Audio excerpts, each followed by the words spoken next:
ګران کتونکو سلامونه لبخان شیرپا ویلفیر فاونډیشن چې دغه نن 9 رمضان المبارک دی الحمدلله د روجي د اولنۍ ورځې نه واله تر د روجي تر نن ورځې پورې خلکو ته کپړې چاولې اوړه اومې دیګ پخیږي دوه سیستم روان دی د الله پاک په مهربانۍ باندې روجي غوړي چینی نن ورځ کې چې څونه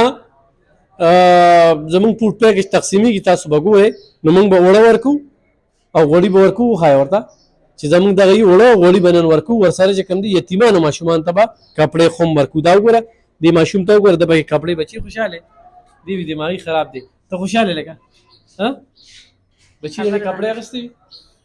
نه بدله مې نه وي اخیستې دوله لاله چې اخیستې وي جینه کوله خپلو مینو کې د کراسې خاوند خپل مې د هغوی راله اخیستې وي خاوند دې کله وفات شوي درېیم کال دی بچي دې څو دي څلور درې جینکې دا یو هلک مې د روژه ماشوم دې د دې ځای په دغه څنګه تېره بس شکر الحمدلله ښه تېره شوه ښه ډېرې دواګانې کوو چې دا چا کړي هغوی سره هم دې الله ښه وکړي او چې تاسې یې ورکوئ تاسو سره هم دې الله ښه وکړي شکر دې ډېرې دواګانې روژې ماتې کې کښېنو نو ښه ډېرې دواګانې راته کوو بس الله دې راته قبول منظور کړي ښکلې روژه ښکلې تېرې شوه غوړي م راکړي دي اوړه م راکړي نه ښه خوشحاله یم په هغې باندې شکر پې وباسمه دا ډېره قرضدارو نه خلاص یم بس کور مې خپل دی خو نور مې سره ګټې وټې څه نشته دی دا یو ماشوم زوی مې دی بس څو لوریانې درې جینکې مې دي سلای ماشین کولی شي ماشین کولی شم خو لکه شته راکنه داسې وس مې ورته نشته دی هسې چې وشي نو څه پیدا به دي چې ولې نه ولې کولی شم پې ګنډله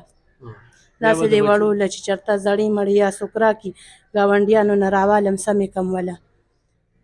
بیا پې د بچو ډېر کار کېدی بچو کار پې کېدی شي یا صحیح څه غټې وړې یې کموله ګرانو کتونکو دا ټوله روژه راله دې ځای نه دغه غوړي ګران دي اوړه ګران دي د یوړل چاولې ګرانې دي چاولې یوړې اومې هم یوړې پخې هم یوړې نو ټولې روژې هغه داستان چې څنګه تېره شوله روژه او پکې دغه یو بچی یې راوسته لوریانو له بچې اخیستې هغې له کپړې دا زنانه په لومړي ځل راغلې د خاوند هم بیمار دی او دا بچي یادوي چې دې دماغي ټیک نه دی نو خو داسې څوکي چې موږ سره مدد کوي او بچي له چې کوم دی نو په دې وخت کې خیر دا خو ماشوم دی خو ټولو خلکو ته دا وایم چې د دې څیزونو نه خپل ماشومان وساتئ ښه د دې څیزونو نه خپل ماشومان وساتئ چونکې دا بیمار دی نو بیمار دی ښه جي زه پیله راغلې روقیه بس بېوسه یم نو وس مې نشته د دې ماشوم مې 8000 روپو د میاشتې دوی د دماغو که نه ورکو ول هغه د جټکې هغه دوی یم وله ورکو هغه صرف یو ډبې چې دی بوتلګې یو ورکوټې بوتلګې دی هغه د میاشت کې 3 لګي او مونږ چې دی نو دته کله 2 دغه کو کله وله لږه لږه ورکو نو خپل ټیم پې پاس کوه په 680 روپۍ دی زمونږ د وس نه بار دی خو بس چې څوک را سره امداد وکړي نو بس خپل بچي له ږدم بچي دې څو دي 2 مې جینکې دی یو مې د هلک دی او خاوند دې څه بیمار بس هغه خو ډېر زیات بیمار دی هغه سر له اوسپنه هم راغلی وه معدې بیمار دی بس بېهوشه کړی و بیخي یې بس خراب کړی دی موبایل نمبر څه شته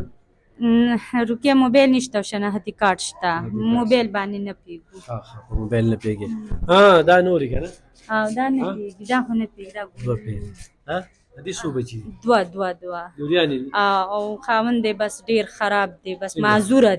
معذوره دی بس په نیش حساب دی بس رور به مې ولا هر څه کول خو بس خدای دوی به یا وفات شوی دی بچو له کپړې اخیستې نو مې نه دي اخیستې ما خو تا ته ووایي چې هغه جټکې والې د خیر دی هغې له راکړه او هغه بله خیر دی پرېږده نو چې دلته پې ناپوشي که نه دواړه به راشي ناپوشي نه پوهېږي صحیح ده ښه راشه دې پته زما خاوند مړ دی څلور مې بچي دي 2 مې جینکې دي او 2 مې هلکان مې ماشومان دي او کونډه یم اوس مې سخت کال مې خاوند مړ دی یو 15 میاشتې کېږي چې مړ شي به زما اوس عدت برابر شوی دی روجې ته ګټه وټه یې څه ده نو بس ګټه مې دغه ده چې به چې چا را سره امداد وکړو نو هغه وي او بس لیور مې دی هغه د خپلو بچو دپاره دی دا نه وي چې دا ټوله روژه تېره شوه روقیه ویلې نه دي چې بس هم غریبه د خپل کوره پورې پالنه ده که نه او دغه خپل کور پالنه ده ماته لکه ګیله به چانه نه کوي خپل بچي هم دي په دې ګرانۍ کې به څه کوي که نه نور ګاونډ هر څه چا دله سره وړل کور ګاونډ کې چې دی نو ما سره چېرته چا ونیوي چې دلته کې کونډه شته چې چا ورته وله ورکړم دا ښه بس الله بس مې را ساتلو والا مې وي الله دې بس پلار کور را سره لږ امداد کوو د اوړه غوړي چې یو څه خوشحاله وي نو خوشحاله به نه یم. تا ته به دومره دوا وکړم چې روژه مات هم کښېنم او چې مونځ باندې په جانماز کښېنم نو هم به هم دوا کوم چې خدای د علم خان شیرپور سره خو وکړي چې زما حضرت خان حاجي صاحب دوبۍ کې ورور دی هغې ته به ډېره دعا کوي ښه دوا به ورته ځکه کوم چې ما سره امداد وکړي دې وخت کې. دا ځان سره واله ښه دواړه ګرانو کتونکو موږ سره اوسئ.